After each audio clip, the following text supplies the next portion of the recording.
नमस्कार। आज हम कक्षा 8वीं कणिका संस्कृत व्याकरण तथा रचना से प्रथम पाठ संधि प्रकरण के विषय में पढ़ेंगे। संधि की परिभाषा क्या है, संधि कितने प्रकार के होते हैं, ऐसे कई सारे प्रश्न आपके मन मस्तिष्क पर कौंध रहे होंगे। तो चलिए इन सभी विषयों पर चर्चा करते हैं। संधि किसे कहते हैं, संधि की परिभाषा क्या है। संधि समधन धी शब्द का अर्थ होता है मेल या जोड़। दो निकटवर्ती वर्णों के परस्पर मेल से जो विकार अर्थात परिवर्तन होता है वह संधि कहलाता है। संस्कृत, हिंदी एवं अन्य भाषाओं में परस्पर स्वरों या वर्णों के मेल से उत्पन्न विकार को संधि कहते हैं। जैसे समधन तोष संतोष, देवधन इंद्र देवेंद्र, भानुधन उदय भानुदय। तो अब पढ़ते हैं संधि के भेदों के विषय में। संधि के कितने भेद होते हैं, संधि के 3 भेद होते हैं। संस्कृत भाषा में संधियां 3 प्रकार की होती हैं। पहला स्वर संधि, दूसरा व्यंजन संधि, तीसरा विसर्ग संधि। तो आज हम केवल स्वर संधि के विषय में चर्चा करेंगे। स्वर संधि किसे कहते हैं, स्वर संधि के कितने भेद हैं, इन विषयों पर चर्चा करते हैं। स्वर संधि किसे कहते हैं, जब स्वर के साथ स्वर का मेल होता है तब जो परिवर्तन होता है उसे स्वर संधि कहते हैं। हिंदी में स्वरों की संख्या 11 है, ये तो आप सभी को पता है। हिंदी वर्णमाला में कितने स्वर है, हिंदी वर्णमाला में 11 स्वर हैं। वो कौन कौन से हैं, अ आ इ ई उ ऊ री ए ओ औ। बाकी के क्या है, बाकी के अक्षर व्यंजन हैं। जब 2 स्वर मिलते हैं तब उससे जो तीसरा स्वर बनता है उसे स्वर संधि कहते हैं। तो चलिए स्वर संधि के उदाहरण को पढ़ते हैं।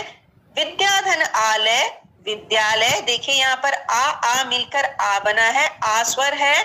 मुनिधन इंद्र मुनिंद्र, छोटा ई मिलकर बड़ा ई बना क्योंकि ई भी स्वर है। गुरुधन उपदेश गुरु उपदेश, छोटा ऊ मिलकर बड़ा ऊ बना है तो ऊ भी स्वर है। तो स्वर से स्वर के मेल को स्वर संधि कहते हैं। और स्वर संधि के कितने प्रकार हैं, स्वर संधि के यहाँ पर कई प्रकार दिए गए हैं, लेकिन हमारी किताब में सिर्फ 6 प्रकार की संधियों के विषय में वर्णन किया गया है। पहला है दीर्घ संधि, दूसरा है गुण संधि, तीसरा है वृद्धि संधि, चौथा है यण संधि, पांचवा है अयादि संधि और आखिरी दिया है पूर्ण रूप संधि। दीर्घ स्वर संधि, क्या नियम है इसे याद करने का, ध्यान से सुनिए और देखिए। जब आ के साथ आ हो तो आ बनता है। जब ई के साथ ई और बड़ा ई हो तो बड़ा ई ही बनता है। जब ऊ और बड़ा ऊ के साथ ऊ और बड़ा ऊ हो तो ऊ ही बनता है। तो इसका सूत्र है अकः स्वर्ण दीर्घ, दीर्घ यानी बड़ा होना, जैसे आ बना बड़ा ई बना, यही इसका नियम है। मतलब अप्रत्याहार के बाद अगर स्वर्ण हो तो 2 मिलकर दीर्घ बनते हैं। दूसरे शब्दों में हम कह सकते हैं कि जब 2 सुजातीय स्वर आसपास आते हैं तब जो स्वर बनता है उसे सुजातीय दीर्घ स्वर कहते हैं। इसी को स्वर संधि या दीर्घ संधि कहते हैं और इसे हर्ष संधि भी कहा जा सकता है। तो दीर्घ संधि के उदाहरण को पढ़ते हैं। पहला धर्म धन अर्थ धर्मार्थ, पुस्तक धन आलय पुस्तकालय, विद्या धन अर्थी विद्यार्थी, रवि धन इंद्र रविंद्र, गिरि धन ईश गिरीश, मुनि धन ईश मुनीश। तो आगे चलते हैं गुण संधि की ओर। गुण संधि को याद करने का भी नियम है। जब आ के साथ ई हो तो ए बन जाएगा, ए सिंपल ए बनेगा बिना मात्रा वाला।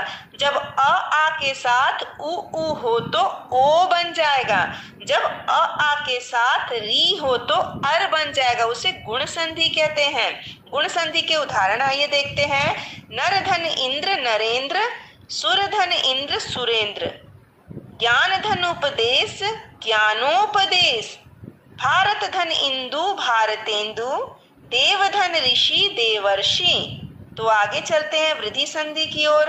तीसरा प्रकार है वृद्धि संधि। वृद्धि संधि को याद करने का क्या नियम है, जब आ के साथ ए हो तो ए बन जाएगा, ए की मात्रा लेगी, और जब आ के साथ ओ हो तो ओ बन जाएगा।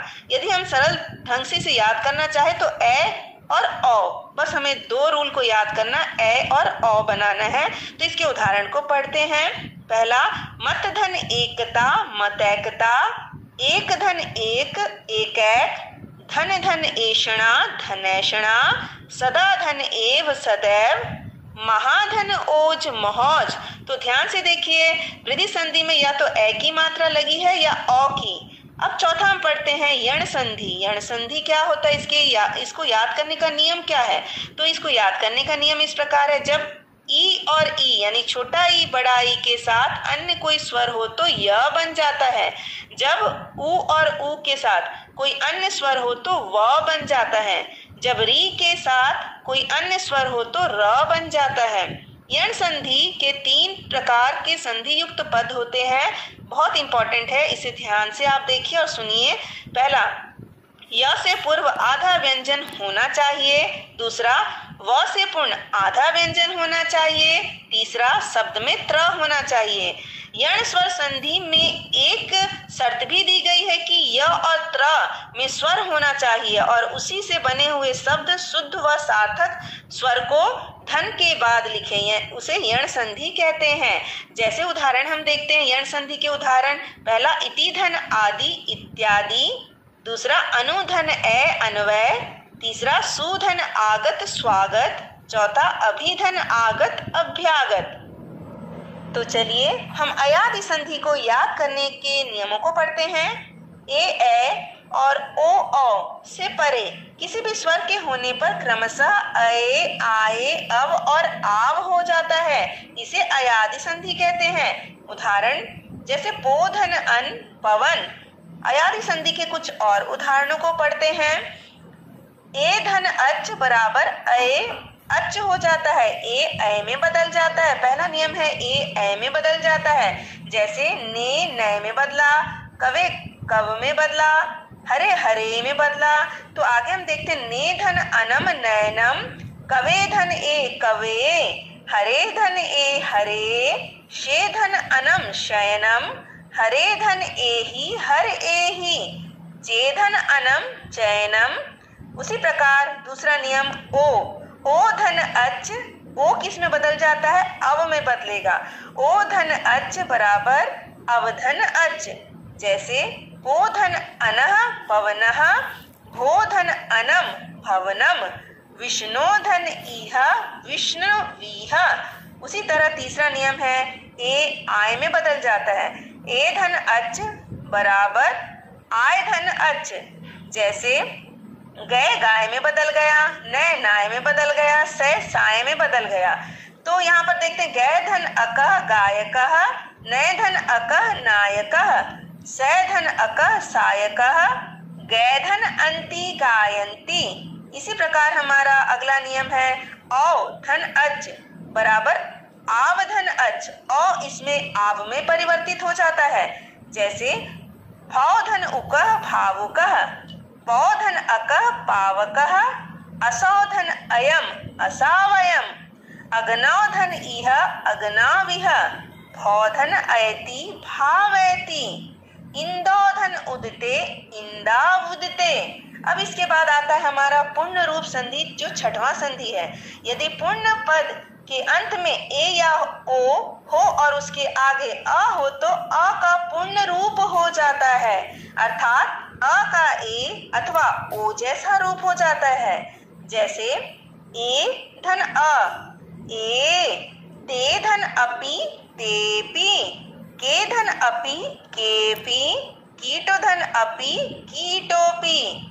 तो यहाँ पर हमारा संधि समाप्त होता है। आशा करती हूँ कि आपको संधि अच्छे से समझ में आ गया होगा। धन्यवाद।